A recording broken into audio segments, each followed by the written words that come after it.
ஒரு ஊர்ல 2 மான் இருந்ததாம். முதல் மான் அதுக்கு தாகம் ஏற்பட்டது. தண்ணீர் குடிக்கணும்னு சொல்லி தண்ணீரை தேடி செல்கிறது. பார்த்தா தூரத்துல காணல் நீர் தெரிந்ததாம். அந்த காணல் நீரை பார்த்துட்டு தண்ணீர் தண்ணீர் நினைச்சுன்னு ஓடி ஓடி பார்த்தது, ஒன்னும் நீர் கிடைக்கல. இப்படியே காணல் நீரையே தேடி தேடி தேடி தேடி கடைசியில அந்த மான் என்ன பண்ணித்தான், தாகத்துல உடம்பெல்லாம் டீஹைட்ரேட் ஆகி விழுந்து இறந்தே போயிடுத்தான். இப்படி ஒரு மான் ஆனது காணல் நீரை நாடி போனது, நீர் கிடைக்கல, தாகம் செத்து போச்சு. அதே இடத்துல இன்னொரு மான் இருக்கு. அந்த மானுக்கும் தாகம் ஏற்பட்டது. அந்த மான் காணல் நீருக்கெல்லாம் மயங்கல. அது சரியான பொய்கை எங்க இருக்குன்னு பார்த்து அந்த பொய்கை வரை வந்து விட்டது. ஆஹா, பொய்கை வரை வந்தாச்சு, தண்ணீரை பருக போறதுன்னு நீங்களும் எதிர்பார்த்துட்டு இருக்கீள். என்ன பண்ணிடுத்து, அந்த பொய்கையில 2 படித்துறை இருக்கு.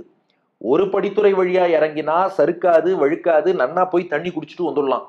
இன்னொரு படித்துறைங்கிறது வழுக்கி விடுற படித்துறை.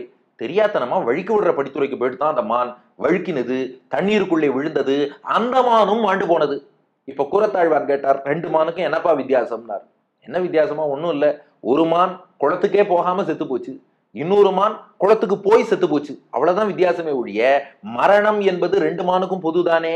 அது போலத்தான் அந்த மான் போலதான் ஜீவாத்மாவாம். ஒரு சிலர் என்ன பண்றாங்க, வேதத்துக்கு முரணான கொள்கைகள் காணல் நீர் மாதிரி இருக்கு, அத பொய்கை நினைச்சுன்னு போறாங்க.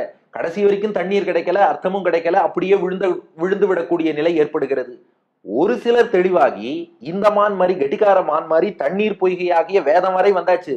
ஆனா இறங்க வேண்டிய படித்துறையில இறங்காம வேதத்துக்கு தப்பர்த்தம் சொல்லி வழுக்கி விடுற படித்துறையில இறங்கி கடைசியில அதிலேயே விழுந்து இந்த மானும் போயிடுறது இல்லையா? அதனாலதான் கூரத்தாழ்வான் சொன்னார், வேதத்துக்கு வருவது முக்கியம் இல்ல, சரியான பாதையில் வேதத்தை அணுக வேண்டும். அந்த வேதத்தை தப்பான கோணத்துல அணுகிட்டோம்னா அதுக்கப்புறம் வேதத்துக்கு முரணா பேசுறதுக்கும் வேதத்தையே எடுத்து தப்பர்த்தம் சொல்றதுக்கும் வித்தியாசமே இல்லாம போயிடுமே.